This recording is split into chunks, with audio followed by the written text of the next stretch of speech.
Bonjour, mon nom est Sophie Marchand du CFO Masqué et j'aimerais vous présenter aujourd'hui une capsule sur les tableaux croisés dynamiques dans Excel et plus particulièrement sur les options de synthèse et d'affichage des données. Et donc, allons-y avec un tableau croisé sur des données qui sont en fait des données de transactions de vente. Et je vais donc insérer mon tableau croisé dynamique juste à côté ici comme ça. Ce qu'on va regarder en partant ici, ce sont les ventes par SKU. Alors, on va mettre les SKU ici dans les étiquettes de ligne. On a donc le montant des ventes ici par SKU. Quand vous voulez présenter les ventes de différentes façons, vous pouvez le faire avec des options qui se trouvent à être dans les paramètres de champ de valeur.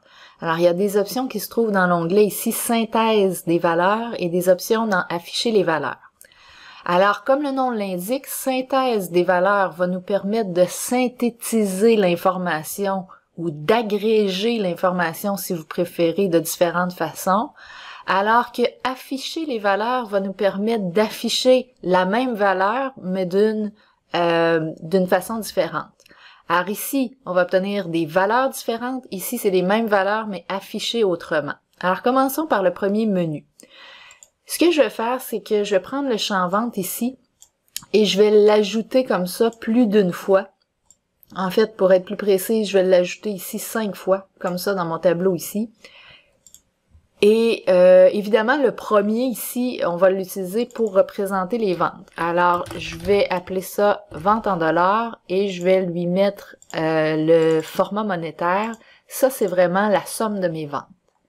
Le deuxième à côté, je vais l'agréger autrement. Donc, au lieu de faire la somme, je vais compter combien il y en a. Et donc, ça va aller compter, il y a combien ici de données dans la colonne vente. Autrement dit, ça va me fournir le nombre de transactions. Alors, chaque ligne, c'est une transaction. Alors, si je compte le nombre de lignes, je vais me trouver à avoir le nombre de transactions. Et c'est ce que je présente ici. Par la suite, celui-là, je vais aller le présenter comme étant la moyenne des ventes. Donc, c'est encore du monétaire. Puis, je vais l'appeler moyenne vente, comme ça. Dollars. Voilà. Alors, j'ai ma moyenne des ventes. Donc, autrement dit, ici, on est en train de dire qu'il y a eu 73 transactions à 1907 $ en moyenne, ce qui a amené un total de ventes de 139 236 pour l'article numéro 6.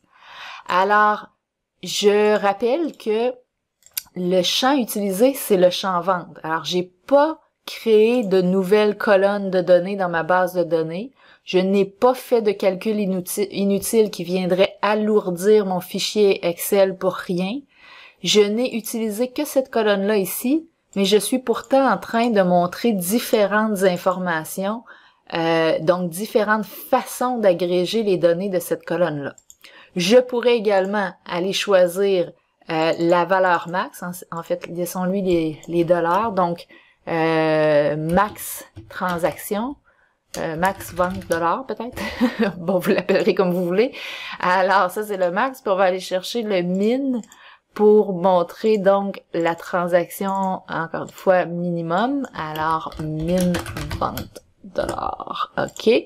Alors, on est en train de dire que ici, au niveau de l'article numéro 6, le minimum de vente, ça a été 1132, puis le maximum 2264. Donc, on peut voir que c'est un article ou deux articles. Probablement que le prix de vente était toujours le même à 1132. Dans tous les cas, donc, on a présenté ici 5 informations différentes, mais qui proviennent toutes du même champ. Alors, c'est simplement une façon différente d'agréger l'information, et ça s'est fait avec l'option de synthèse.